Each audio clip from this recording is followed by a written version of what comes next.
आइए हम बात करते हैं कॉपीराइट अधिनियम क्या है। देखिए, इसके लिए हमारी संसद ने 1958 में इसको लेके कानून बनाया, कॉपीराइट। ये कॉपीराइट जो है संगीत, नाटक, साहित्य, कलात्मक गतिविधियों, जैसे मान लीजिए मकबूल फिदा हुसैन की कोई पेंटिंग है तो वह कॉपीराइट में आप जो है उसकी पेंटिंग को जो है उसी नाम से आप नहीं बेच सकते। आप कोई संगीत है, कोई फिल्म के गाने हैं तो उस गाने को नॉर्मली हम गाने तो हम सब सुनते हैं, हम फिल्में भी देखते हैं, लेकिन यदि आप उसी गाने को किसी पब्लिक प्रोग्राम में बजाएंगे तो कॉपीराइट एक्ट कहता है कि आप जो उस गाने की जो है कॉपीराइट जिस भी कंपनी के पास है, जिस म्यूजिक कंपनी के पास है, उसको फीस देके ही आप वो गाना बजा सकते हैं। आप पर्सनली गाना सुन सकते हैं। ऐसे ही आप पर्सनली फिल्म हम घर में देखते हैं OTT सीरीज पे या किसी अन्य चैनल पे, लेकिन हम यदि अपने ही घर में टिकट लेके फिल्म दिखाने लगे तो नहीं, टैक्स लग जाएगा। दूसरा, हमें फिल्म दिखाने के लिए उस कंपनी से जिसने फिल्म बनाया है उससे उसकी अनुमति लेनी होगी। अनुमति क्या, उसे एक फीस देना होगा।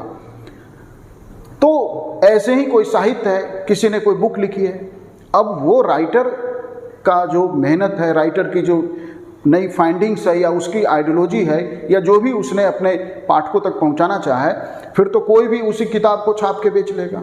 और हो सकता है कि उसने सालों लगाए हों उस पुस्तक को लिखने में, तो फिर उसे इसके नुकसान से कैसे बचाया जाए। तो इसके लिए जो है कॉपीराइट एक्ट होता है कि जिसमें आपकी साहित्यिक कोई रचना है, कोई भी आपने साहित्य का सृजन किया है, तो वो उसका जो है कंट्रोल आपके पास रहे, कोई आपकी अनुमति के बिना उसे पब्लिश नहीं कर सके। ऐसे ही संगीत में, ऐसे ही नाटक में, ऐसे ही फिल्मों में जो है दिया जाता है।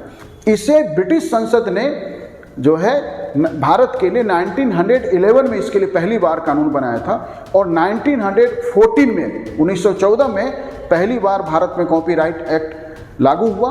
आज़ादी के बाद क्योंकि वो कॉपीराइट एक्ट में जो है पूरी सुरक्षा नहीं थी या उनके हितों की पूरी रक्षा नहीं थी, साहित्यकारों के, फिल्म निर्माताओं के, संगीतकारों के, म्यूजिक कंपनी के, तो 1958 में फिर हमने उस कॉपीराइट एक्ट को जो है बदला और उनके हितों की जो है रक्षा करता हुआ कॉपीराइट एक्ट बना।